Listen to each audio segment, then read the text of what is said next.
အားလုံးပဲမင်္ဂလာပါ Data Analyst Channel ကနေပြန်လည်ကြိုဆိုလိုက်ပါတယ်ဒီကနေ့ share ပေးချင်တာကတော့ကျွန်တော် Data Analyst တယောက်အနေနဲ့ဘာတွေလုပ်ရလဲပေါ့နော်ကျွန်တော်ရှေ့ဗီဒီယိုတွေကျွန်တော်ရဲ့ post တွေထဲမှာ Junior Analyst တယောက်ဖြစ်လာဖို့ဘာတွေလုပ်ရမလဲတင်ပေးထားတဲ့အတွက်လူတွေကကျွန်တော် Junior Analyst လို့ထင်ကောင်းထင်နိုင်တယ်ဒါပေမဲ့ကျွန်တော် position ကသူ့ထက်တစ်ဆင့်မြင့်တဲ့ Data Analyst ပေါ့နော် Junior တွေအကြောင်းဘာလို့သင်ပေးရလဲဆိုတော့အဲ့ဒီသူက entry level ပေါ့ entry level မှာကိုယ့်ရဲ့ skill set ကိုပို့ပြီးပြနိုင်တဲ့အခါကျရင်တိုးလို့ပို့လွယ်တယ်ပေါ့နော်နောက်တစ်ခုရှိတာကျွန်တော်တို့ level ကြတော့လည်းတိုးရခက်လာတယ်ပေါ့ခက်လာခြင်းချောင်းရင်ကအခုမှ fresh graduate ချောင်းပြီးရဆိုရင်ကျွန်တော်ဒီ position ဝင်တိုးမယ်ဆိုရင်သူ့အတွက် skill set ကအများကြီးလိုအပ်တယ်ပေါ့နော်အဲ့လိုပြောလို့မရဘူးလို့မထင်နဲ့ကျွန်တော်တို့စီမှာအရင်တော့တယောက်ကိုခန့်ထားတယ်ပေါ့နော်အဲ့လိုမျိုးကျွန်တော်တို့လုံးဝ position တူတူပဲသူကjust fresh graduate ဒါပေမဲ့6လပဲ6လကြာတော့သူအလုပ်ကနေထွက်သွားတယ်เนาะ anyway so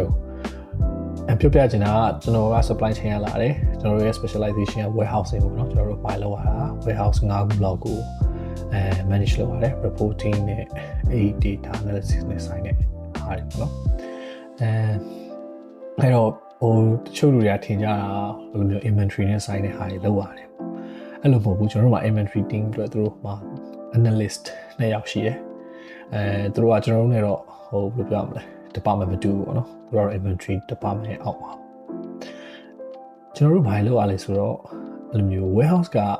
မြင်အောင်ပြောရရင်ဘလုံးကွင်း9ကွင်းစာလောက်ရှိတယ် warehouse အကြီးဆုံး warehouse ကပေါ့နော်အဲ့ဒီမှာကျွန်တော်ပစ္စည်းတွေကိုဘယ်လိုပြောရမလဲ billion နဲ့ချီပြီးတော့ store လုပ်ထားတယ်လုပ်ထားတဲ့အတွက်ကျွန်တော်တို့ရဲ့ basic ဘယ်လိုပြောရမလဲ main focus က e-com ပေါ့နော်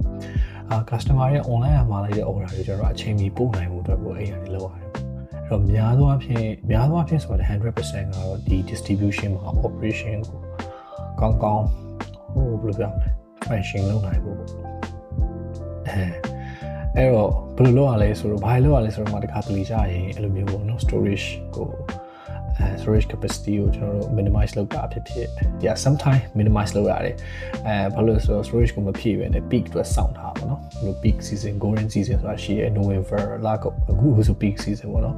အခုအချိန်ကနေပြီးတော့January second week လောက်ထိက peak ပေါ့နော်အဲ့ဒီအချိန်လောက်အတွက်ကိုကျွန်တော်တို့ကပစ္စည်းတွေဖြည့်ထားဖို့ကြိုပြီးတော့ planning လုပ်ရတယ် July လောက်ထဲကစပြီးတော့ချို့နေရာအလုပ်တွေထားနီးတော့မှအကုန်လုံး Christmas နဲ့ဆိုင်တဲ့ပစ္စည်းလိုမျိုးဖြည့်လိုက်တာမျိုးပေါ့နော်နောက်တစ်ခုကျတော့ performance reporting လူတယောက်ကဘာလုပ်နေလဲဘယ်နှမိနစ်မှာဘာလုပ်တယ်အစားအကုန် data ထဲမှာရှိတယ် database တွေထဲမှာရှိတယ်အဲ့တော့အဲ့ဒါတွေကိုကျွန်တော်တို့ကနားလေရလွယ်တဲ့dashboard တွေဖြစ်အောင်စောက်ရတယ်ပြီးရင် process တွေဆက်လက်လုပ်ရတယ်ဆိုထားပါတော့ဒီလူကသူ့ရဲ့ performance ကမကောင်းဘူးအဲ့လိုမျိုးဆိုရင်ဘယ်လိုလုပ်မလဲအဲ့လိုမျိုးဆိုရင်ကျွန်တော်တို့ကဒီမှာ conversation ရှိလို့ရတယ် manager ကနေပြီးအဲ့လိုသွားပြီးစကားပြောမယ်ပေါ့နော်တစ်ခါပြောနှစ်ခါပြောသုံးခါပြောပြီးတော့မှအဆင်မပြေဘူးဆိုရင် informal conversation HR နဲ့ရှိမယ်အဲ့လိုမျိုးတွေပေါ့အဲ့ဒီအတွက် process တွေဆက်လက်လုပ်ပြရတယ်နောက်တော့ပြန်တော့ data collection နဲ့ data storage တော့ပေါ့ဘာ skills တွေလို့လဲဆိုတော့အဓိကကတော့ဘယ်လိုပြောရမလဲအရေးကြီးဆုံးကတော့ communication ပေါ့နော်ဒါကလည်းကျွန်တော် manager နဲ့ကျွန်တော်မေးကြည့်တာပေါ့ဒီ skill set တွေထဲမှာဘယ်ဟာအရေးကြီးဆုံးဖြစ်မယ်ထင်လဲပေါ့တော့ communication အရေးကြီးဆုံးကျွန်တော်တွေကသင်ပေးလို့ရတယ်ဘာလို့ဆိုတော့ကျွန်တော်ဆော့ join တော့ကလေကျွန်တော်ကအရင်ကြီးtechnically လုံးဝstrong ဖြစ်နေတယ်လို့မဟုတ်ဘူးเนาะ